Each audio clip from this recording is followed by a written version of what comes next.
আসসালামু আলাইকুম সবাইকে। তো আজকে আমি চলে আসলাম। আম আমার হচ্ছে ছোট একটা বেগুন গাছে একটা মাত্র বেগুন ধরেছে। সো ভাবলাম যে এটা আবার কেমন যেন হয়ে যাচ্ছে। তো ভাবলাম যে এই বেগুনটা দিয়ে আম খুব বেশি তো পারব না, বেগুনের চপ বানিয়ে ফেলবো। সো আমি হচ্ছে বেগুনটাকে আমার গাছ থেকে ছিঁড়লাম। তো ভাবলাম যে এই একটা বেগুনে তো হবে না। তো একটু হচ্ছে আলু সিদ্ধ করে নিবো, আলুর চপও বানাবো এর জন্য। সো আলুগুলো কেটে আমি হচ্ছে ধুয়ে আম আ ভালো করে ওয়াশ করে তারপর হচ্ছে সিদ্ধতে বসানোর জন্য হাঁড়িতে নিয়েছি। তো হচ্ছে আমি সিদ্ধ বসিয়ে দিলাম। এর মধ্যে হচ্ছে আমি বেগুন কেটে নিলাম। একেবারে পাতলা, পাতলা করে বেগুনগুলো কেটেছি। আমাদের ঘরে সদস্য সংখ্যা বেশি তো। তো এর জন্য হচ্ছে প্রায় হচ্ছে আমাদের সদস্য সংখ্যা ৮ জন ঘরে। সো আমরা কুচি, কুচি করে ৯ টা বানিয়েছি। সো যাই হোক, এই হচ্ছে আমি বেসন নিয়ে নিয়েছি। একটু আটা দিয়েছিলাম। এখন একটুই দিয়েছি সোডা, হালকা একটু সোডা। তো এই হচ্ছে একটু লবণ, পরিমাণ মতো লবণ দিয়ে দিলাম। একটু লবণ মোটামুটি হলেই চলে।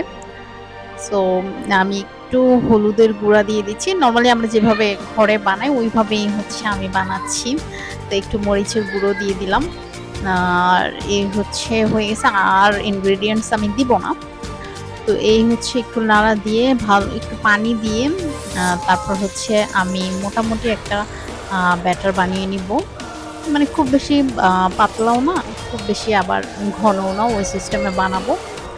তো এই হচ্ছে আমি একটু পানি দিয়ে নিলাম।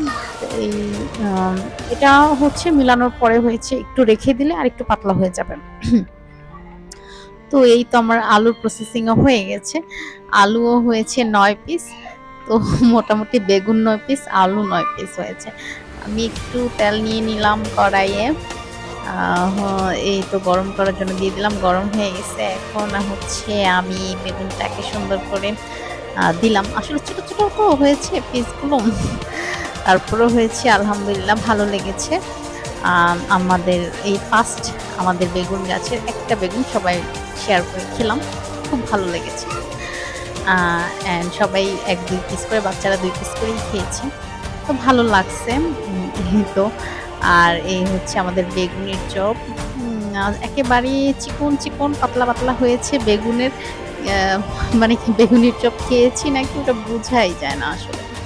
তো যাই হোক, খুব ভালো লেগেছে এবং জিনিসটা আপনাদের কাছে শেয়ার করে আমার কাছেও খুব ভালো লাগছে। আ তো ভালো লাগলে একটু শেয়ার করে দিবেন। আবার একটু কমেন্ট করে জানাবেন যে আমার ভিডিওগুলো কেমন হয়।